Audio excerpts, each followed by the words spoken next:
The following episode may contain strong language. Viewer and listener discretion is advised.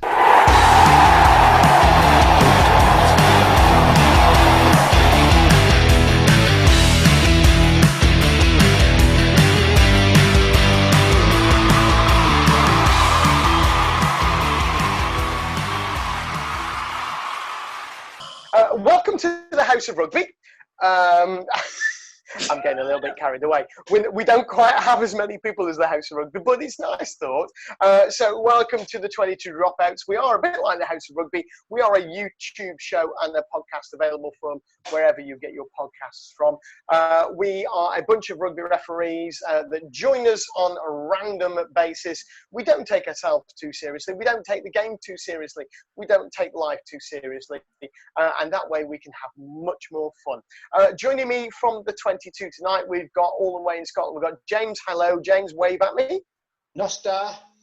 Pinocchio, how's it going? Pinocchio! We've got Sam, who is Violet, Daffy, or Waterworks, but we'll wait and find out. If you watched last week's show, you'll know what I'm on about. Say hello, Sam. Hello. And Tom's boat still has a little bit of a ballast problem on the Medway. It does look like it's leaning a little bit to one side, mate. How are you doing, Tom? He's counterbalancing it because his pint's on the other side. Tom, if you put your pint in your left hand, does the ship do that? Just about. It's not a I'll ship, have to have a few at once. No, it's been a glorious time. It's even been nice up in Scotland, hasn't it, James? It has. We even got 25 degrees the other day. Oof. 25 degrees of what? Separation? No. Apparently, according to the television. Christ, we all trust that. Yeah, well, that's right. But on this occasion, it was hotter in Inverness than it was in London. So it wasn't a London-centric thing for once on the telly. I think if you go to Scotland, you should never listen to the news or weather reports. You should just go outside, and if you get burnt, you can. It's been above 25. Although they did say there was going to be a heat wave, and it was going to be about 18 degrees. But there you go. Tom, if it's been 25 in Inverness, what's it been like down on the south coast? Been absolutely lovely. Clear skies all day. Been really nice out. So yeah, just been going out, taking the dogs for a walk. Nice long walk around the local area. How do you take the dogs for a walk? Don't they get wet? They've got little life jackets on. Sam's been really busy this week. Nah, not at all. I don't know what you're talking about, mate. Welcome to the House of Rugby, where we don't know what we're doing. No, hold on a second. Listen, you need to stop saying House of Rugby. We're giving them free plugs, man. Everybody who's searching House of Rugby, if we keep tagging this into YouTube, people will find out a wonderful podcast and show while they're searching for House of Rugby, and they'll come and watch us instead. There'll be a legal thing that you can't do that or something, though. You'll get screwed for that, Mikey. Yeah. I take no responsibility for anything that Mikey does at all, ever. He's on his own. Right. Do you know what? I take no responsibility. You just shoved them straight under the bus. I have foul play. Yes.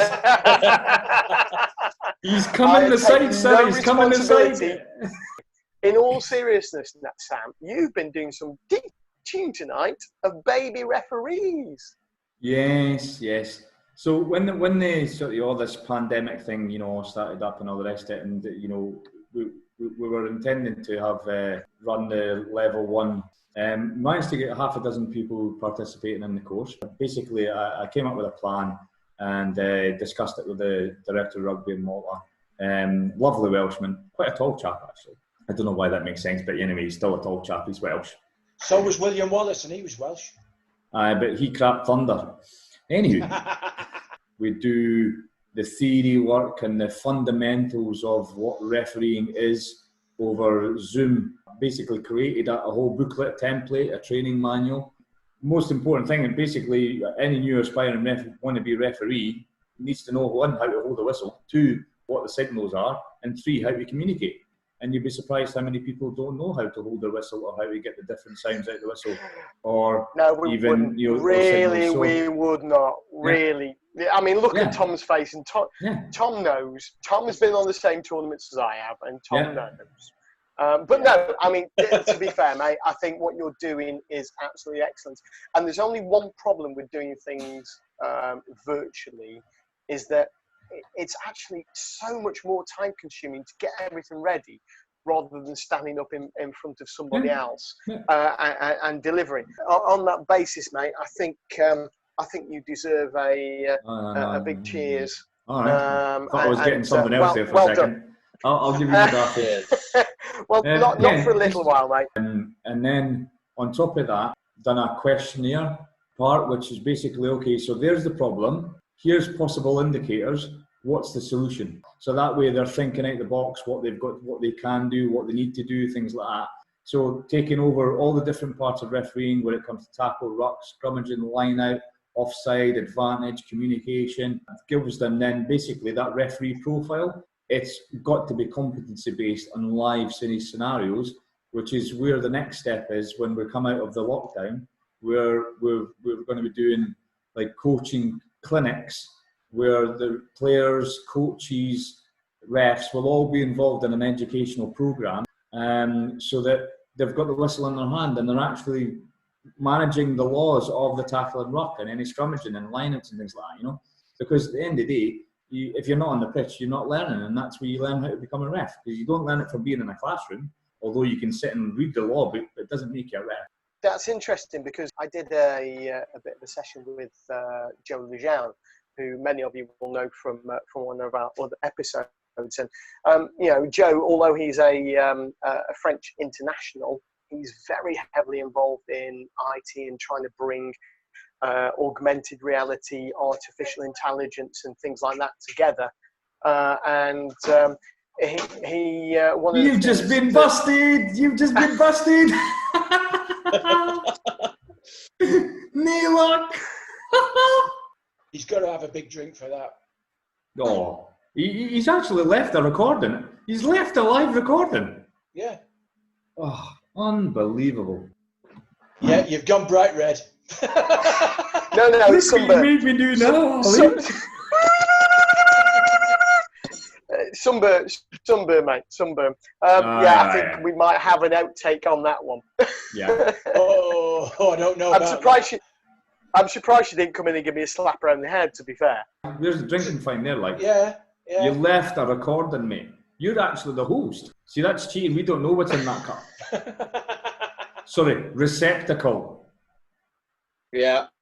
Aye. If I get bothered for it, you can get bothered for it. I know that. Aye. Uh-huh. It's Monday. I don't drink on Monday. Yeah, but the show comes out on a Friday. It's fine. If you don't drink on a Friday and you drink Saturday, Sunday, Monday instead, it's the same, dude. Why would you not drink on a Friday after work? Are you daft? Because people like me and James work every day of the week, don't we, James? We do.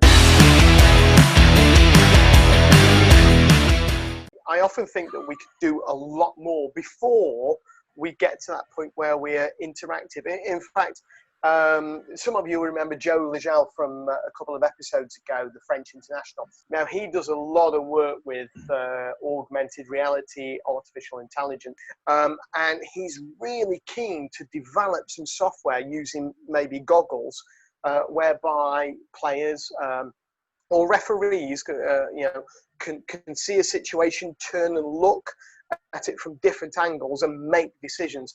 And I think that in terms of referee development, never mind player development, as to which decision you want to make. And this technology exists already in football. I think in terms of rugby referee technology, if there was investment into that, it would be a huge buy-in from around the world, where we can set the bar at different levels for different referees of different competencies, and we can take people to a new level really, really easily. Are you talking about like virtual reality type? James, have you been watching any of the Scottish rugby, classic matches and stuff? Yeah, and the Welsh ones. Aye. Have you seen the advert that comes up at half time where I can't mind the player's name, but he goes in and he's got the goggles on and all the rest of it, and it's like a part of the session. Yeah. That I think that's what Mikey's on about. That would be absolutely brilliant if that was a referee thing. Like, Really would. Yeah, imagine. I mean, one of the things I do with our development referees is we put them through their paces hard. We get them to quite a high heart rate. We get them sprinting, and then we take them straight off that sprint and go and show them on a laptop a phase of play for about 10 seconds. And while they're fatigued and their heart rate is up in the 140s, 150s, they've got to make that instant decision. There's no time to think about it. They've got to make a decision. And this is the next level, as far as I can see, and as far as Joe can see, is if we can do that, and then you know where the referee's looking, you'll be able to play that back so that the referee can see what they are actually looking at the point they make their decision. You can have an electronic whistle that when you blow it, it stops and freezes frame, so you can actually see what you've blown for. I think, something like that would be superb for referee development in the future. The technology is already there. You can see it. It just needs adapted. That's all. Yeah, it does. You need a lot of sick buckets, though. You get a bit dizzy, but you'd get used to it. I think. I mean, you'd get your orientation or your bearings of where you are. It's a fantastic idea, to be fair. No, I do. The only thing it needs is money as investment. You could use videos of certain plays, turn that into augmented reality. We can now take a 360-degree view of that, so that once you've stopped play, once you've made your decision, you were positioned here. What would you have seen if you were positioned over here? And from that, you could easily look at developing referees, regardless of where they are in the world. And this is the great thing, because you know what it's like, Sam. If you are in a developing nation, a tier 2 nation, then it can sometimes be really, really challenging to get experience, even for the brilliant guys outside of that circle.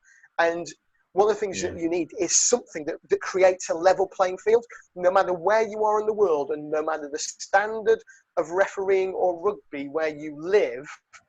You need something that creates a level playing field that we can all work towards. This is definitely the future.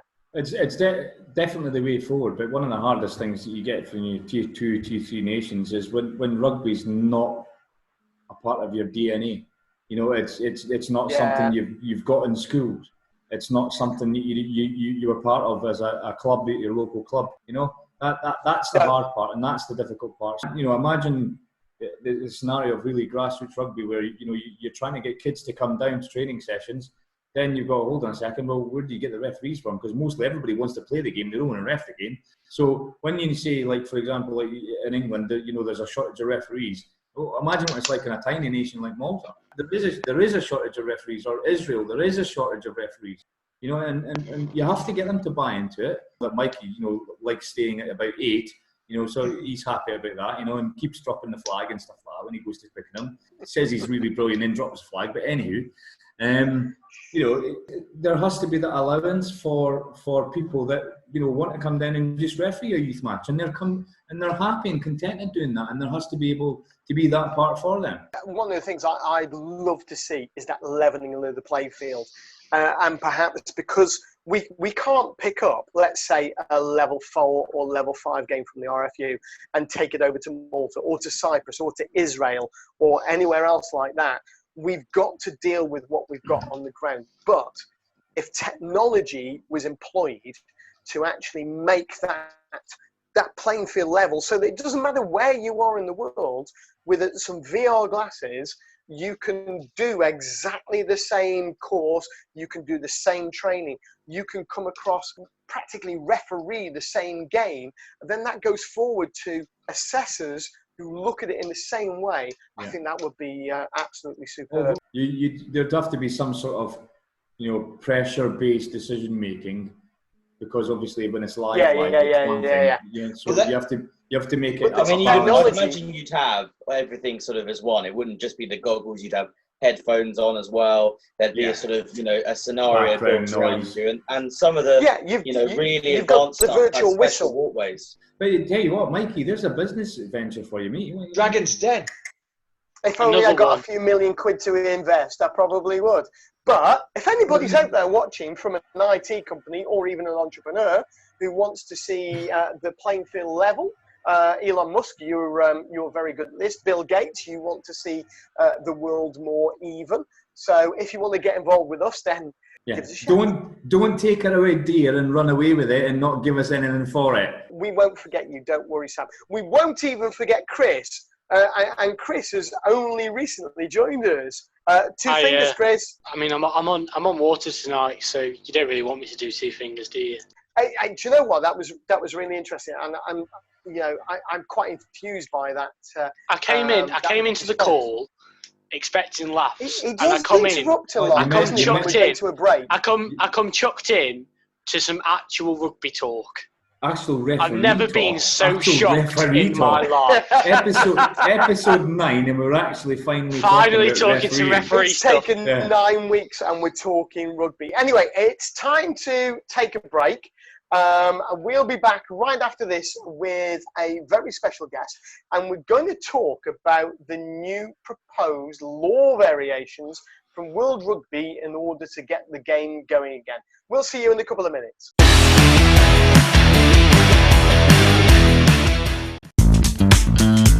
When you need clear and concise match official communication systems, look no further than the brand new Axiwe AT350. Radios are always useful, they always help us, especially Axiwe's, where all three of us can be open at any time and can have open communication. Available now from refcomsglobal.net. Investing profits into match official development worldwide.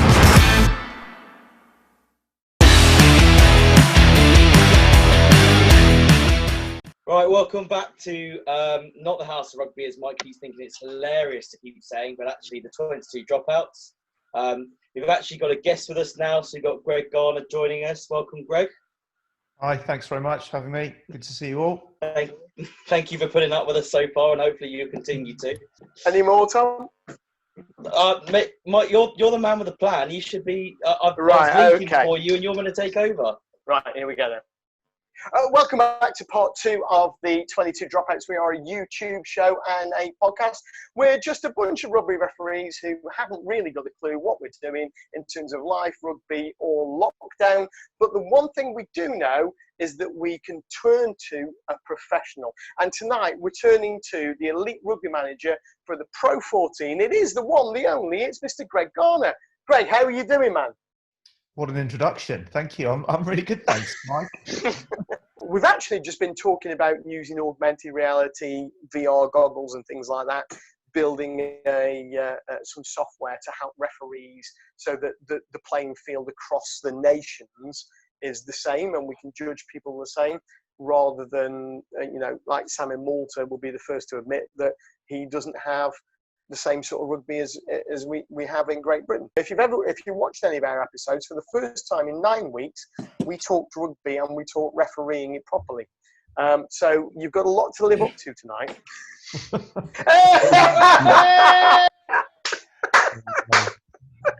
What happened? What did I miss? What did I miss? You missed it. Greg's just been bombed. Oh, well, welcome to the... Well, you're now officially part of the 22. Club, Greg. The only person to not be bombed yet is Tom, and that's but Tom keeps sinking. Yeah, he can't. It's hard to be walked in on when you're on a yacht. You know what I mean? Yeah, especially when the boat's leaning that way. Tom, pick your Yorkie bars up from the right and put them on the left, and the boat will just level itself a bit. Or he could just drink more of that pint. I don't know whether transferring weight from this side just to his belly will actually work, but we can give it a go. Ooh! Oh, that's harsh, mate. That's proper harsh. Michael! No! Where else does it go if you drink it? Where else? To be fair, it does go in there for a period of time. It's just like any balance.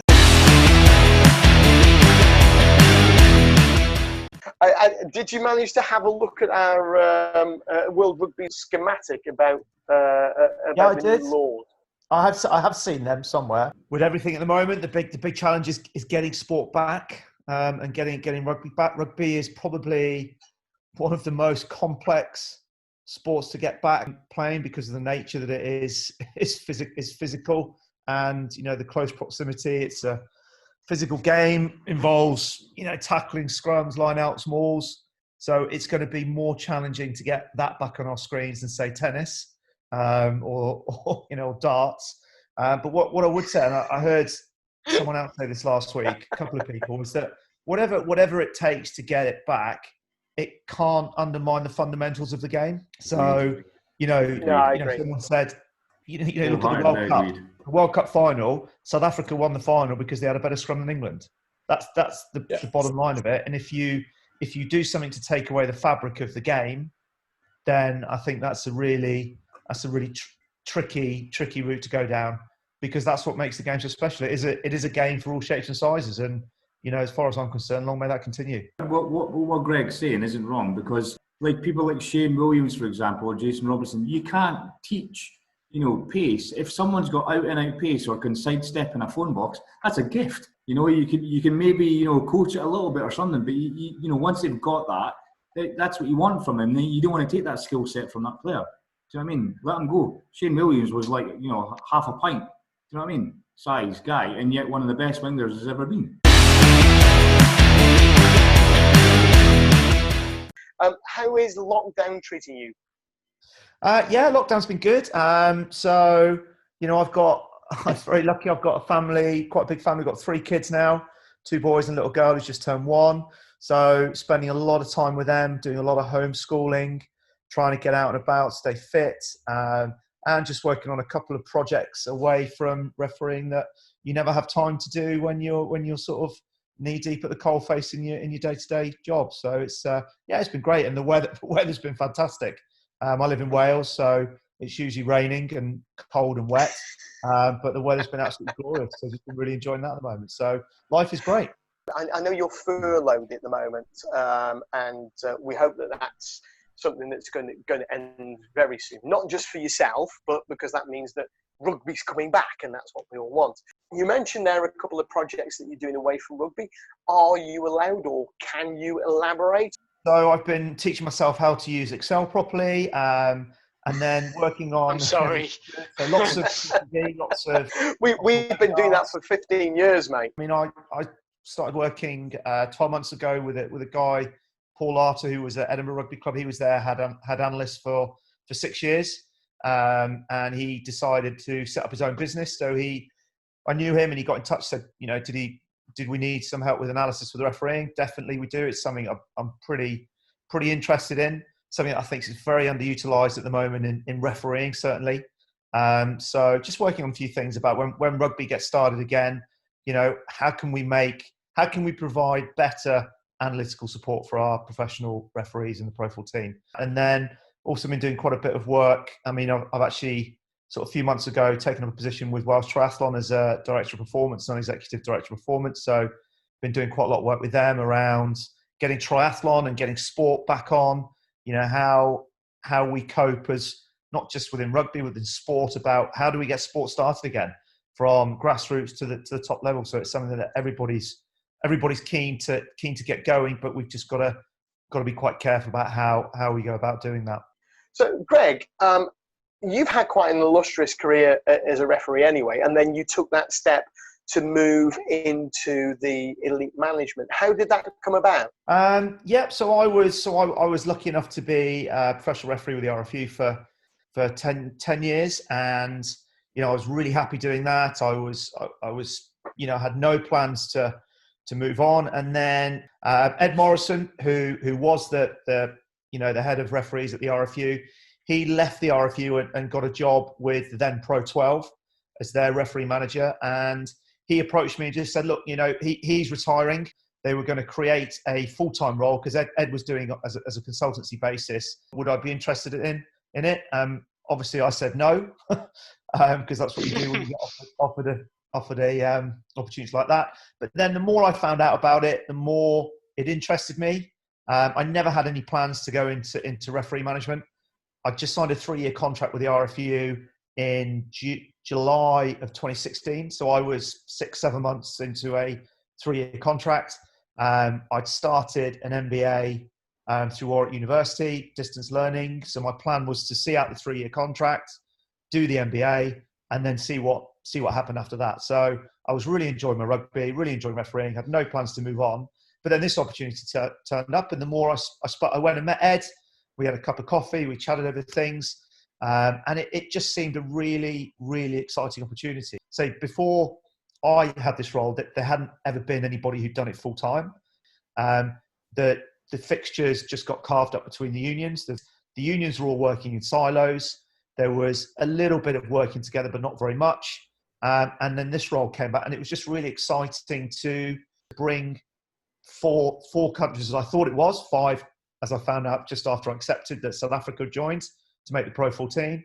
So it was a really great opportunity to bring 5 different countries together and take 5 completely different cultures, groups of people, to try and bring them together and all work towards achieving the same thing, which is, making the Pro 14 the best club competition in the world. When I went through the interview process, I need to find out about it. So I went and spoke to anybody and everybody who I could. I ended up speaking to Stuart Lancaster. He was great. He was at Leinster at that time. And, he gave me an hour and a half of his time the morning that Leinster played Scarlets in the semi-final of the Pro 12 that year. Just basically gave me everything that he'd done with England when he was head coach at England. Talked to me a bit about what he thought the role would be about. And I was just so grateful that he was able to spare that time.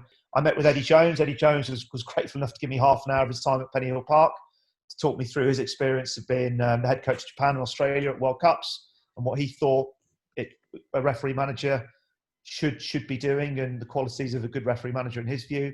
The more you find out about something, the more excited you get about it, and the more I was thinking, I think I can do this job, and I think I can do it well. So went through the interview process, and when I was eventually offered the job, I had no second thoughts about taking it, and that was the end of my refereeing career. Any under 14s?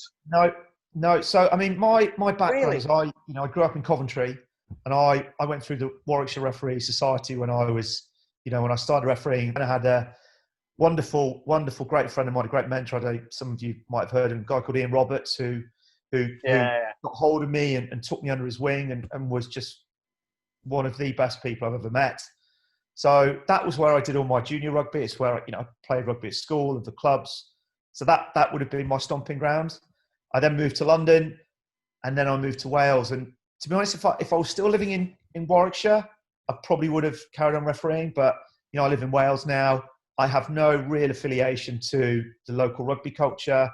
I didn't play for or against any of the clubs in the area. So there's no sort of internal passion there and long-standing feeling. And so that's why I don't referee here. And I always said to myself, years and years ago, someone said, what do you want to achieve in your refereeing career? I always said one of my biggest goals was to finish on my own terms. And my final game, or my last game, was a European Champions Cup playoff game in Paris. And it was the end of the season, and I was going through the interview process for my current role. And I just went into that game thinking, God, if I get this job, then this will be it. This will be my last game. And, and I just thought, well, I'm still going out at the very top.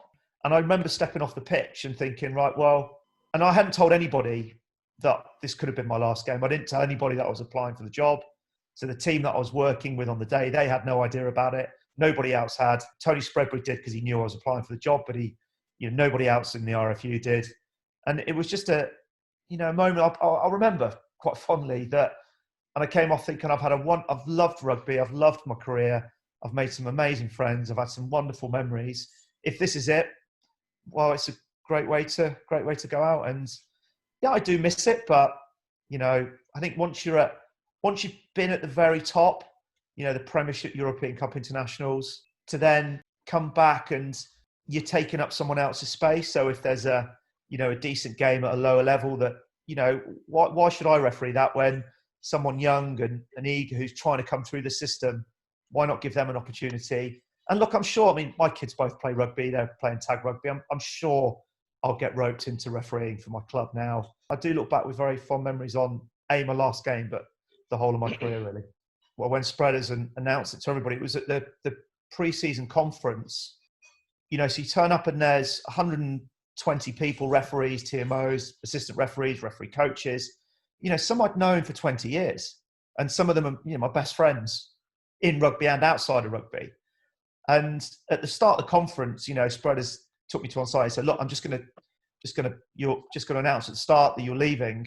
just come up and say a few words. And, you know, I thought, great. And then when he did it, and I was sitting there and I was like, I found it really difficult to stand up in front of my peers and my colleagues to tell them that I was leaving, because it was like leaving a family and a brotherhood. And, you know, there's so many great guys in that room at the time who would help me in my career. And you ask anybody who's there, they probably don't remember because, you know, as a start, but I got quite overwhelmed by it and quite emotional. I couldn't really say anything. And I think that's when, you know, it hit me that, yeah, God, you know, I'm leaving this all behind. You know, I had my own personal milestones in my career, and, you know, I achieved almost all of those. Your life is, if your life were a book, it's a load of chapters. And when you finish one chapter, you start another chapter. And so I finished my chapter at the RFU. I finished my chapter as an active referee. And so therefore that's finished now, and I move on to the next thing. I think that's really important in any walk of life, but certainly in professional sports, because you hear of so many ex-rugby players now who find it so difficult to transition from being a player to the next step. And, you know, there's now, you know, we're 25 years into professional rugby. There's a lot of charities around now, like Rugby Restart, the PRA do a few things to help players and ex-players make that transition.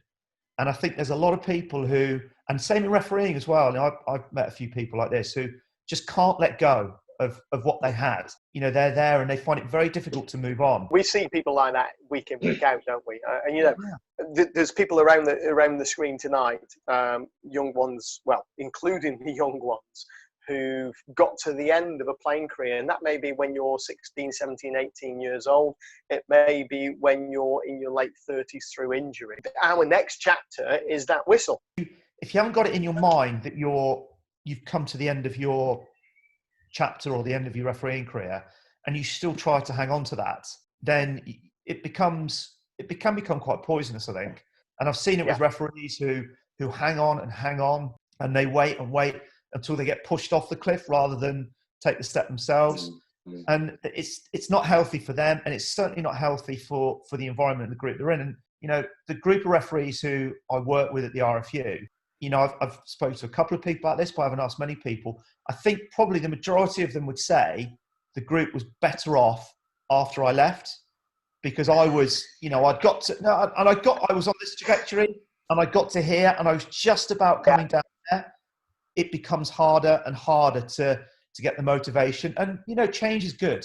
And, you know, there were some good things that I did with the group, but then they, you know, fresh blood came in, new people came in, you know, and I think the group was probably, you know, better off because I've moved on. And I think that's quite nice to be able to reflect on that. It was my decision to move on. It wasn't my time, but if I'd have stayed, God, it would have been a hard slog for the next couple of years. So I think that's very interesting as well there, Greg, because you said about earlier as well how, you know, you haven't really sort of forced yourself into refereeing or keeping going at the lower levels throughout the game. And I think that really is at some parts an issue people trying to push through, people sort of hanging on as long as they can and having to spread that game time out for, you know, the fact that we're all volunteers until you get sort of to a high enough level. You know, it's not like football where you can go and referee any old game and you'll get paid 10, 20 quid for it. We're all just there to volunteer for the love of the game. And so a lot of societies, even, you know, when you start getting to group and panel and stuff as well, referees try and hang on as long as they can because they love the game and they want to referee as long as possible. It does mean the young and even up and coming referees find it much more difficult to push through because they don't get the game time at the higher levels that they need because they've got to spread it out between everyone. So I think it's really, you know, it's good to see there's people that are actually looking and going, actually, I can do better by not being so involved and sort of doing it on your terms, as you said. Yeah, I think it's a good point. I think everybody wants to be involved, but it's just finding what your level is that you're still involved in. I mean, I'm still very passionate about refereeing, and I think, you know, the job I do now, I mean, part of it is to inspire people to become referees. So, you know, just because it's not me in front of the camera or doing the interview, you know, if it's Andrew Brace, Frank Murphy, Mike Adamson, you know, that's brilliant. These guys are the people that should be getting the limelight. I shouldn't be getting the limelight anymore. It should be these guys. And, you know, the sort of the things that the initiatives we're doing in the Pro 14 and the work that those guys are doing at the moment, you know, if I can help them become better referees, become better people, become better at their job, but also that might then inspire, you know, Frank Murphy, Mark Anderson, like current players. Oh, we see what they're doing, like Carl Dixon, what he's doing at the moment in the Premiership. Maybe it will inspire current players to go, well, actually, you know, maybe refereeing could be a career pathway after I finish playing. You know, you get pretty good salary. You get to stay, you know, you get to stay involved in the game. You get to stay fit and healthy. You exercise, you get paid to be an athlete still. But it's finding your place, and even in local societies, you can still be involved. You've just got to find how you're going to be involved. Thanks, Greg. We'll be back right after this short break where we'll talk a little bit more about what Greg's done, about the future when you finish refereeing, and then we'll get straight into the rumour mill. When the shelves are almost empty and you can't stop thinking about that blend of hops and barley, carefully crafted and slowly nurtured for a distinctive flavour, reach for your Limestone Brewery Survival Kit with 10 bottled beers, locally sourced crisps, beer mats and glasses. Buy yours now at limestonebrewery.net. That's limestone with a Y.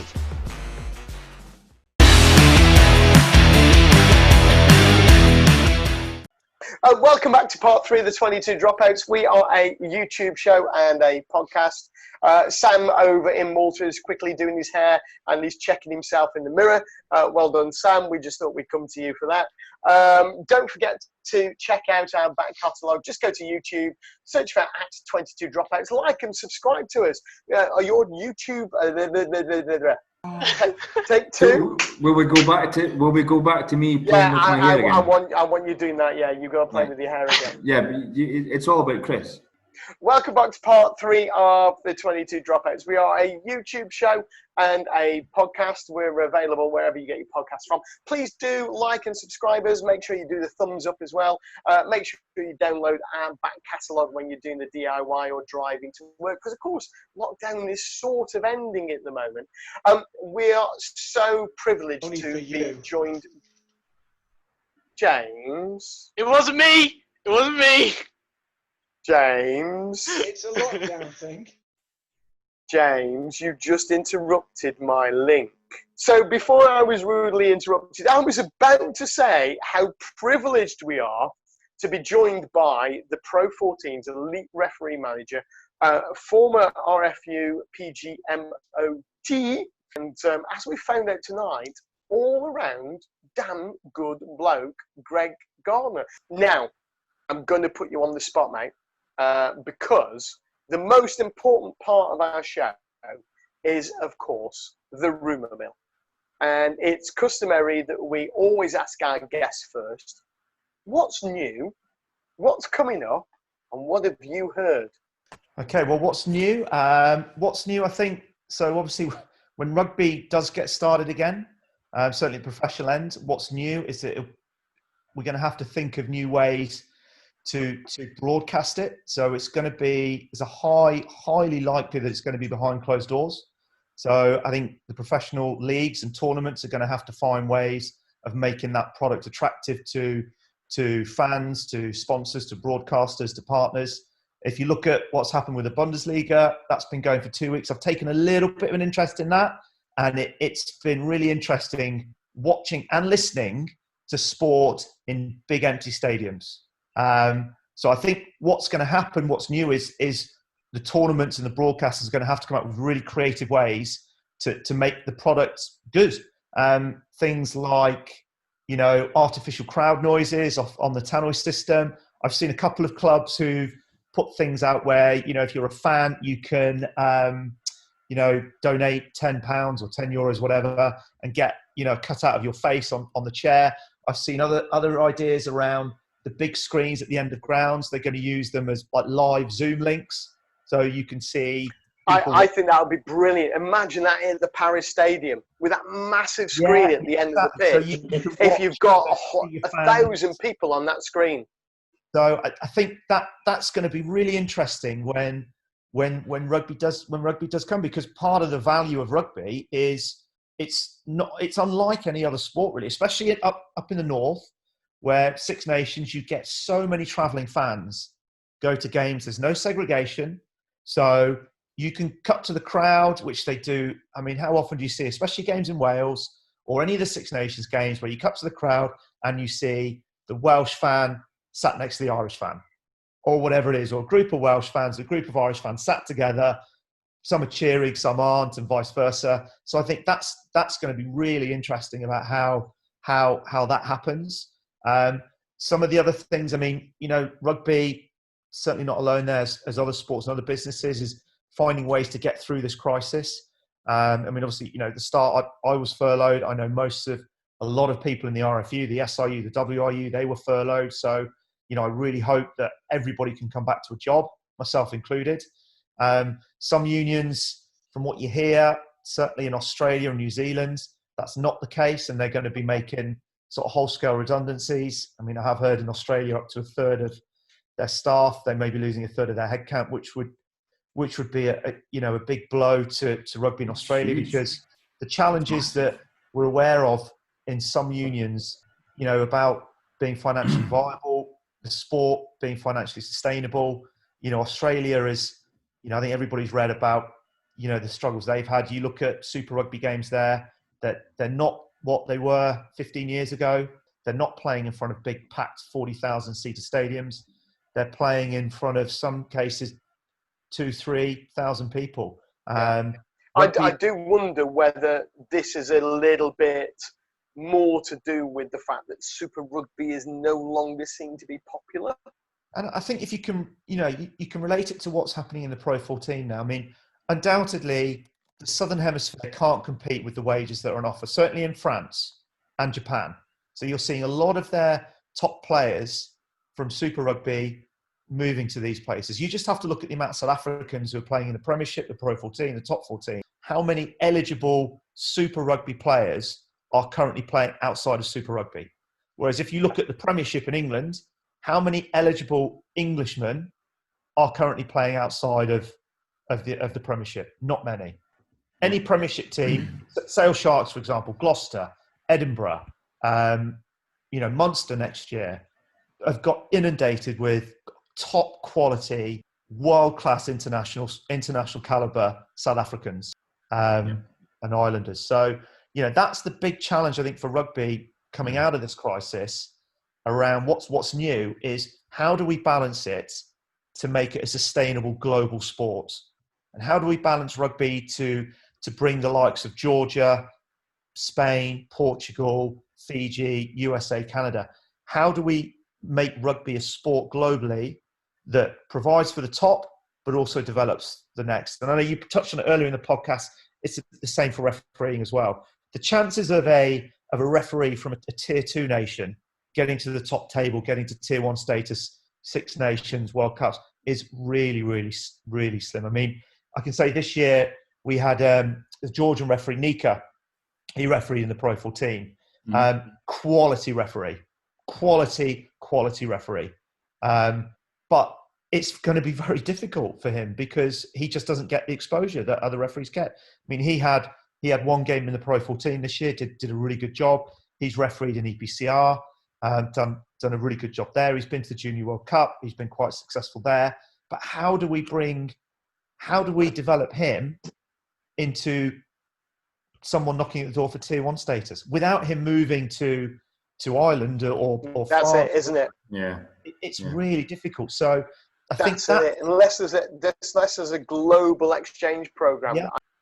That's one thing that what I do hear a lot of is that people now are in a situation where they have to talk to each other.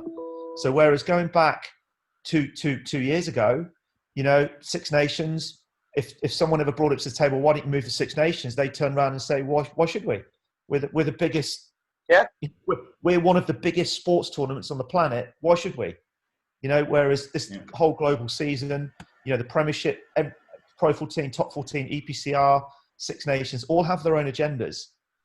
It's been, as time has proven over 25 years of professional rugby, it's been nigh on impossible to get a globally aligned season. Whereas now, coming out of this crisis, I think there is a much better chance of getting something like that moving forward, and getting a game and the template of a game, a calendar that benefits everybody rather than just the few. So I think I agree with you, and I really hope that happens, because I think as a sport, we need, again, going back to the values of rugby, we are a really inclusive sport, all shapes and sizes, big, small. Women's rugby's on the up, junior club rugby, we embrace everybody. And I just hope moving forward, we can find a way to embrace other nations and help them, so we get better quality teams from the USA, from Malta, from, Fiji, and give them a level playing field, because that's when we get to World Cups, that's what's going to make the sport even better than what it is at the moment. Problem there, though, is that if you've got South Africans coming up like to Edinburgh, for example, right? Which I don't know the actual number, how many imports are coming in, but that means that the local-based talent are not getting their shot. So at international level, then Scotland will suffer for a few seasons like what France have. It's a really good point about that. But you speak to the head coach of Edinburgh, Richard Cockerell, known for a long time, and his point is, well, we just haven't got good enough players sometimes in Edinburgh. So exactly. Again, in rugby, I think rugby in Scotland, and I hope you don't mind me speaking about it here, is it's still in some areas it's not as big as football. So Scotland have proven, or have had a track record over the past 15 years. To have more than 2 professional teams in Scotland probably isn't the right model for them. It's the same in Wales. Wales has 4 professional teams, and what's happened in Wales over the last 2 years? 12 months ago, the Ospreys and the Scarlets nearly merged, and that would have been unheard of. It's the same as Man City and Man United merging. Ireland would struggle to support more than 4 professional teams historically, because the country split into 4 provinces. When you're in the professional end of it and you're in the business of winning, if you can have a player from South Africa who is better than what you've got on offer in Edinburgh or in Glasgow or in Swansea or in Scotland, you're gonna do that. That's market forces. That's where someone like Leinster have whatever they do there. The system they've got there set up. They have got a conveyor belt of players coming through their academy, through the school system. They just churn out player after player, year on, year out. And that's why, one of the reasons they're one of the best teams in the world. I like what you just said about, and you talked about the Georgian referee and developing tier 2. And without that exchange program, without, as you say, bringing somebody and planting them from a tier 2 stroke emerging nation and sticking them in somewhere like Ireland, Wales, England, France, wherever it may well be, we've got a really, really tough job. And what you don't know is the guys around you tonight on the screen, we all are very, very proactive in helping the emerging nations, and we go out, we do some work with them. We try and bring them up. We try and give them those opportunities to travel and to come to us. But it can't be just a few of us guys. It has to be from a world rugby point of view. I think that's a really good point. It can't be down to the goodwill of individuals. I mean, this is where World Rugby, and I know they are doing this because they've put an awful lot of investment into developing tier 2 nations. It's one of their key pillars on their strategic plan. But we have to find a way. It's the same, and just to digress, it's exactly the same challenge we have in the Pro 14. Is that in each of our participating unions, bar South Africa, who have the Currie Cup, none of the unions have a fully professional league below the professional Pro 14. So for referees to develop, you get to the top of England. You get to the top of the Welsh Premiership, the BT Premiership in Scotland, AIL in Ireland, or the top 10 or top 12, I think it is in Italy. What do you do? So last 3 years, I've worked really hard with all our unions and referee managers to make sure that the referees there get exchanges. So any developing referee, any referee we think we've identified and we think, right, they've got a good chance of becoming a future Pro 14 referee, we make sure that we get a good exchange program and we get them moving between the different countries, because A, it gives them different experiences. B, it gets them out of their own out of their own, small bubble, but it gives us as referee managers the chance to get eyes on them in lots of different environments. So, I mean, South Africa, since they've come into the Pro 14, we've done a brilliant exchange program with them. We're at their, some of you might have heard their Craven Week tournament. We take them, we put them in the environment, and we can meet them, see them referee, but we can also get in place plans early about what it takes for them to be a Pro 14 referee. You cannot do that. We cannot find the next referee in the Pro 14 without a really good exchange program. And it's something we work really hard on. So I totally get your points. And there's no reason why somebody in Malta, for example, who's at the top of their game, we should limit them because Malta plays Croatia or Croatia plays Cyprus. If they're at the top of the game, we've got to expand that and give them the opportunity to meet the next level, the next challenge. And this is where, part of my job is making sure we get consistent systems and processes across all our nation. Before I came into the job, the unions they were working in silos, and some things they were doing incredibly well, and some things for whatever reason not so well. You'd get a referee from Scotland being put up in front of with a referee from Ireland, and you go, well, who's the better one? And we go, well, they think this guy's good and they think this guy's good or girl.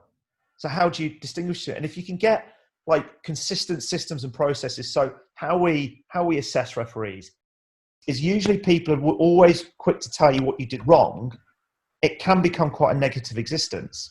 And, and especially the way that traditional refereeing assessment has been done, you're the referee and you turn up to a game and there's your they're called assessors. They're not called coaches or mentors. They're called assessors, and the assessor will assess you and mark you. And because of the very nature of refereeing, they'll tend to mark you down.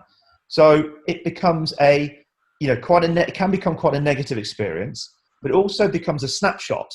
So if you're turning up to a game, now you could be absolutely brilliant, and the game could be great. It could be 50 points to 40, whatever, and everyone goes, "Oh, the game was fantastic. Therefore, the referee must have been brilliant," and so therefore you get the plaudits because the game was good. Or the game could be a 8-5, dogfight in the mud, and everyone goes, "Oh, this is boring. Oh, the referee's rubbish." Whereas if you took a longer term view to that, which is what coaching and development is, then you get rid of that and you get rid of that individual assessment, individual marker performance, and you build relationships with people. How we performance manage referees, how we audit games, how we coach referees, how we coach coaches, how we work with our TMOs, how we work with our ARs, how we have feedback from our clubs. If you can get that across the board, I think you've got a much better job of finding that nugget of a referee wherever he or she is from. We are going to do very quickly this week's rumour mill, and I'm going to go to Greg straight away. Okay, so just heard today from just got a text actually about 40 minutes ago saying that South African teams are looking at leaving Super Rugby and coming up to Europe. Ooh. No right, naming, that's good. No naming names, but who's your source? Oh, you can't ask that, mate. You can't ask your source. No. What Facebook post was that from? No, Sam, we're coming to you next. Just because you've put Greg on the spot there and asked him what his source was, we're coming to you, and you've got something about the Six Nations, man. Aye, well, it's a continuation of what Greg was talking about earlier about, how we come out of rugby, with no fans in the stadiums and that. So, for the intermission time and things like that, for when there's like an injury or something. So what they're going to do is like the French team in the Six Nations, they're going to let a cockerel loose on the pitch. So the camera can go following the cockerel. Again?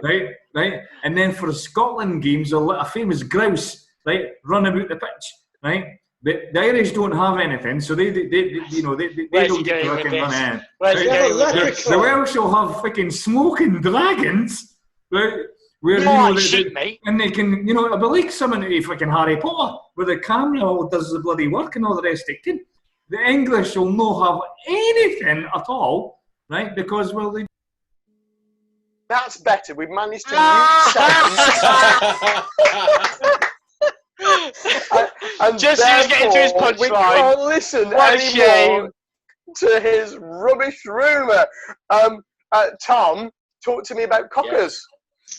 Yeah, so heard on the grapevine that Richard Cockrell is the sort of the main man that's expected to step into the new role as head coach at Gloucester Rugby.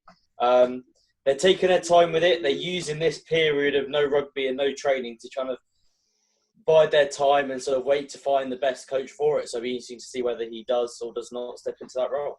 But it will be a sore loss for Edinburgh, I think, now. I've also heard... This is not a rumour from you, Mike, is it? Is that a rumour coming from you? Yeah, well, I've heard the same thing as Chris has done. But I'm going to let Chris do this bit. Because he's the same as me. Do you know what? I'll let you do it because you never get a chance to share your rumours, Mark. So I'm going to let you do it. It's more fun when you do it, Chris. Is it because I shared it on WhatsApp with you earlier? Well, yeah, because my Wi-Fi's been off all day and I've had interviews to do tonight, so I just haven't had time to find one. Outtake. So, yeah, the rumour is after the Ackerman resignation or Ackerman leaving, the thing that's come out in the last 24 hours is there is going to be a South African exodus from Gloucester. The South African players that came because of Johan Ackerman and have stayed there because of him and his coaching skills are really upset with the way that this has been handled. And because of that, they are looking to leave the club. Now, I don't know, and nobody knows whether this is a real thing or not, but it certainly makes for good media. What happens if they restart the season or try and finish the season in the next, let's say, 4 or 5 weeks for the Premiership? Where does Sarries fit into this? Because technically the season has... Who cares? Technically the season has now finished in terms of date, and therefore Sarries are now technically a championship side. However, let's say on the 1st of July, with or without the transfers, we come to a point where we say, let's finish the Premiership season. There is no championship season that's finished. Where on earth does Sarries sit? Anyway, James, you've got something to talk about Rob Howley. Well, my sources in God's own country, in Cymru, have said that Rob could be going to Wasps. But he could also be going to Gloucester. Not a chance. Now, believe me, when I say my sources are very, very close.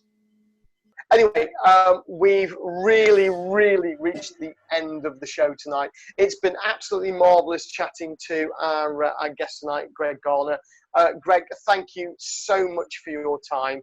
Apologies to the wife, apologies to the kids that we've taken so much, but we have really, really enjoyed having you with us. So from all of us, thank you very much. The check's in the post, Greg. If it doesn't arrive, please call Mike. No, it's been a pleasure, guys. I appreciate you having me on. And, cheers, Greg. Thank you. You're all doing a great job of, promoting rugby and refereeing and across the world. So long may. I think that's the first compliment we've ever got. After 4 sessions, he's doing well for a compliment, I tell you. Appreciate that, Greg. I really appreciate that, mate. Thanks very much, buddy. Yeah, thank you very much, Greg. It's been really appreciated. You've been watching and you've been listening to the 22 Dropouts, a YouTube show and a podcast available wherever you get your podcasts from. Now, listen, don't forget to check out our YouTube channel, where you can find particularly a special episode with Jill Douglas, the CEO of the Doddy Weir Foundation, and we talk about all the things that Doddy is up to at the moment, all the fundraising, all the medical research as well. If you want to know a little bit more, then check out the link that's above and coming on the screen now. And if you're listening to this on your journey to work, it's my name, then the figure 5, doddy.co.uk. Go and have a look at them, go and have a look at their work, and make sure you support them as well. Don't forget, Doddy's 50th birthday is coming up real soon, and we'll be doing a special episode for Doddy's 50th. Yeah. So make sure you stay tuned. If you haven't downloaded our back catalogue, get and do it now. And we'll see you next week. Good night, everybody. Bye-bye.